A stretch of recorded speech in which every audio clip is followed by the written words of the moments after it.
ඕක අපිට කරන්න බෑ නියම නොවන මාධ්‍ය හරහා. මම මේ සම්බන්ධව ටික ලොකුවට කතා කරන්නම් ඔයාලට මේ સિદ્ધාන්ත කාරණා. හරිද? හරි මේ ෆයිබර් ඔප්ටික් සංකල්පයත් එක්ක හරි ලස්සන කාරණා මේවා. මේ අන්තර්ජාලය ලැබෙන විදිහ. මොකද ගොඩක් අය හිතාගෙන ඉන්නේ සැටලයිට් වලින් ඉන්ටර්නෙට් එනවා කියලා. සැටලයිට් වලින් ඉන්ටර්නෙට් දෙන්න බෑ. සැටලයිට් එකක් කක්ෂගත වෙන්නේ කිලෝමීටර ලක්ෂ 4කට විතර ආසන්නව. නේද? චන්ද්‍රයාට ආසන්නවෙන් කිලෝමීටර 4ක්, චන්ද්‍රයා කිලෝමීටර 3ක වගේ ආසන්නෙන්නේ අපිට ඉන්නේ. සද? නමුත් චන්ද්‍රිකාවක් කිලෝමීටර 4කට වගේ කක්ෂගත වෙන්නේ. එතකොට අපේ සිග්නල් එක පෘථිවිය ඉඳලා කිලෝමීටර 4ක් උඩට ගිහිල්ලා ඒක දැන් පෘථිවිය ගත්තොත් එහෙම දරුවනේ දැන් මෙහෙමනේ. දැන් මේක රටවල් දෙකකට ඔහොම ගියොත් චන්ද්‍රිකාව මැදින් තියලා. ඔය උඩට යන්න ඇන්ගල් එකත් එක කිලෝමීටර 5යි ආයෙ එන්න කිලෝමීටර 5යි කිලෝමීටර 10ක විතර ආනතියක්. ඒ කියන්නේ ගමන් මාර්ගයක් තියෙනවා. එතකොට සිග්නල් එකක් ගිහින් එන්න පරක්කු වෙනවා. අපි සැටලයිට් ටීවී ගත්තොත් එහෙම පරක්කු වෙන්නේ නේද? හිතන්නකො ඔන්න සරලම උදාහරණේ දැන් මේ දවස්වල ක්‍රිකට් මැච් එක එහෙම බැලුවා. කේබල් ටීවී නේද? කේබල් ටීවී වලින් බලන කට්ටියට තාමත්ම ඉක්මනින් ටීවී එක බලන්න පුළුවන්. හැබැයි සැටලයිට් වලින් බලන කට්ටියට තප්පර ගානක පරක්කුවක් තියෙනවා. මැනලා බලන්න මේ තප්පර ගාන කොච්චරයිද කියලා. ඉතින් මේ තියරි સિદ્ધාන්ත කාරණා මේ පැහැදිලි කරේ. හරිද? දුෂ්කර පැතිවල ඉන්න අපේ දරුවෝ ටික අපි කොහොම හරි ගොඩ දා ගන්න ඕනේ. සමහර පැතිවලට කේබල් ටීවී නැහැ. සැටලයිට් ටීවී නැහැ. ටීවී එකක් බලන්න විදිහක් නැහැ. ඔබ හිතන්න ඔබ සැප සම්පත් විද්දට මෙතන ඉන්නවා එහෙම දුෂ්කර දරුවෝ ඉන්නවා ඉගෙන ගන්න ආසයි සැප සම්පත් නැහැ සම්පත් නැහැ. ඔබට මේවා තියෙන නිසා අගයක් නැහැ. ඒ කියන්නේ අපි වෙනුවෙන් අපි පෙළ ගැසෙන්න ඕනේ ඒ නිසා. එහෙනම් මේ අහන ප්‍රශ්නයට හොදටම උත්තරේ මේ අත්දැකීම් තියෙන දරුවෝ දන්නවා. ඔව් වේගවත් කේබල් වේගවත් මේක හරි. එහෙනම් යම් B නියම මාධ්‍ය වයර් තියෙන ඒවා නියම නොවන මාධ්‍ය වලට වඩා අඩු නිරෝධනය. නිරෝධානය එහෙම දැන් හොඳට අහලා තියෙනවනේ. මේක නිරෝධනය නේද? නිරෝධනයට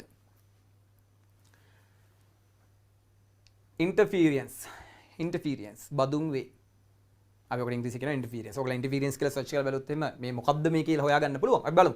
නියම මාධ්‍ය ඔව් නියම නොවන මාධ්‍ය වලට වඩා අඩු නිරෝධනයකට බදුන් වේ. වයර් වලින් යන සිග්නල් වලට තියෙන්නේ අඩු නිරෝධන කාලයක්. අඩු නිරෝධනයක් interference එකක්. වයර් වලින් යන්නේ නැති ඒවට. ඒ කියන්නේ වයර්ලස් ඒවට වඩා. මොකද්ද මේ නිරෝධනය කියන්නේ? ළමයි නිරෝධනය කියලා කියන්නේ බාහිර බලපෑම්. බාහිර බලපෑම්. ඒ කියන්නේ අපි වයර් එකකින් සිග්නල් එකක් යනකොට වයර් එකට බාහිර බලපෑම් එල්ල වෙන්නේ නැහෙනි. මොකද වයර් එක වටා අපිට ආවරණයක් තියෙනවා. නේද?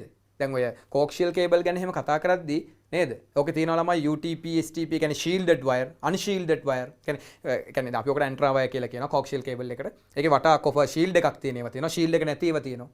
ඔය විද්‍යුතය ගමන් කරනකොට දැන් ඔය අපි ඔය ට්විස්ටඩ් ෆෙයා වයර් එහෙම. ඒ වයර් එක අබර ලැවන්නේ. ඒ අබර ලැවුවාම විද්‍යුතය අතර ප්‍රතිරෝධය අවමය වෙනවා. يعني පුළුවන් තරම් බාහිර බලපෑම් මේ සිග්නල් එකට එන මේ වයර් එකට එන බාහිර බලපෑම් අඩුයි. අඩු කරලා තමයි නිර්මාණය කරලා තියෙන්නේ. දැන් ෆයිබර් ඔප්ටික් කේබල් එකක් වටා කොච්චර ලොකු ආරක්ෂාවක් තියෙනවද? නේ? දැන් වයර් එකක් දැන් අපි සාමාන්‍ය ප්ලාස්ටික් ආවරණයක් සතේ වයර් එකක් ඇල්ලුවට අපිට කරන්ට් එක වදින්නේ නැහැ නේ. කරන්ට් එකක් වදින්නේ නැහැ අපිට. මොකද ඒ වයර් එකේ ආරක්ෂාවක් තියෙනවා. නමුත් දරුවනේ දැන් සාමාන්‍ය සිග්නල් එකක්. දැන් Wi-Fi සිග්නල් එකක් අපි දන්නවනේ. අල්ලපු විතර Wi-Fi සිග්නල් එක අපිට අහු වෙනවනේ අපේ ගෙදරට. යන්න බැරි ඒක වෙනම දෙයක් පාස්වර්ඩ් දන්නේ නැති නිසා. හැබැයි ඒ ගෙදරට මොකක් හරි කේබල් වලින් අන්තර්ජාලය එනවනම් ඒක අපේ ගෙදරට අහු වෙන්නේ නැහනේ. Wi-Fi එකක් නැත්තම්. දැන් ඔබ දන්නවා දැන් හොඳම කාරණාව. මුලින්ම ලෝකයේ ඔය ජංගම දුරකථනයේ කෝල් ගන්නකොට නේද? රිගින් ඒ කියන්නේ කෝල් ගන්නකොට අපිට නිකන් අර බීප් එකක් එනවා. ටීක් ටීක් ටීක් ටීක් නේද? එහෙම අපිට පොඩි බීප් එකක් ඇහෙනවා. මේ දුරකථනයේ කනෙක්ටින් වෙනවා. ඩයල් අප් වෙනවා කියලා ඔකට කියන්නේ ඩයලින් වෙනවා. ඔය කාලේ මේ දුරකථන සංඥා ඔය විදිහට ගමන් කරනකොට රේඩියෝ සිග්නල් අපි කියනවා FM නේද? FM frequency modulation FM කියන්නේ සංඛ්‍යාත මුර්ජනය. ඔක නම දීර්ඝ නම FM කියලා කිව්වට සංඛ්‍යාත මුර්ජනය. සංඛ්‍යාතයක් මුර්ජනය කරලා නිවනෝන මාධ්‍යයක් කරා ගමන් කරනවා. දැන් FM සිග්නල් ඉස්සරලම යනවා හැමතැනින්ම යනවා.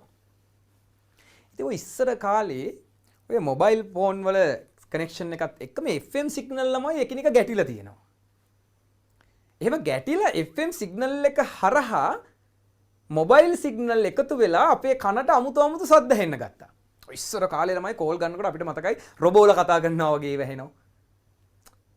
එක කාලෙකදී සමහර තැන්වල කියන්නේ ඔක්කො දැන් හැම තැනම සිද්ධ වෙන්නේ නැහැ. නිරෝධනය යම් යම් ස්ථාන තියෙනවා අඩු වැඩි වෙන ළමයි. සමහර තැන්වල රේඩියෝ වල සින්දු ඇහෙන්න පටන් අරන්. අර යන සිග්නල් එක හරහා රේඩියෝ වල සිග්නල් යනවා. දෙක එකතු වෙනවා. මේක අවකාශය හරහා දැන් ඔබට පේනවාද හිස් අවකාශය තුරා කොච්චර ගමන් කරනවද කියලා? Signal, radio signal, cell phone signals මේ කොච්චර යනවද අපිට පේනවද? පාට පාට ලයිට් වගේ යන්නේ නැහනේ. මේක එකිනෙක ගැටීම් ඇති වෙනවා. එහෙම වෙලා පුද්ගලයන්ට සින්දු ඇහෙන්න පටන් අරන් තියෙනවා. දැන් අර කෝල් එක ආන්සර් කරනකන් අර රේඩියෝ channel එකක සින්දුවක් අහන්න පුළුවන්.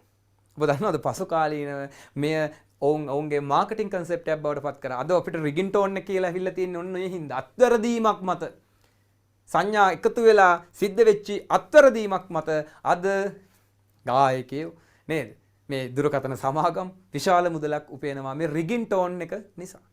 එහෙනම් ඒ මොකද්ද මේ සිදුවීමට මාතෘකාව? නිරෝධනය. ඕක සිද්ධ වෙන්නේ නැහැ කේබල් ලයින් වලින්. ශ්‍රී ලංකන් ටෙලිකොම් භාවිතා කරනවා නම් ඒවැ මේ වගේ ශබ්ද ඇහෙන්නේ නැහැ. එහෙම ඇහිලත් නැහැ මෙච්චර කාලෙකට. නමුත් ඔයාලට සාමාන්‍යයෙන් නියම නොවන මාධ්‍යයන් දුරකථන ඇමතුම් වලදී මේ කාරණාව සිද්ධ වෙනවා. එහෙනම් මෙතනදී මේ කියන කාරණාව ළමයි හරියටම හරි. වයර් වලින් භාවිතා කරනකොට වයර්ස් භාවිතා කරලා sannivedana කටයුතු සිද්ධ කරද්දී අපිට තියෙන අඩු නිරෝධනයක්. එහෙනම් ඉන්ටර්ෆීරියන්ස් එක. ඒක වැඩි නියම නොවන මාධ්‍යවල. ඒක මතක තියාගන්න. අනිත් පැත්තත් ගන්න.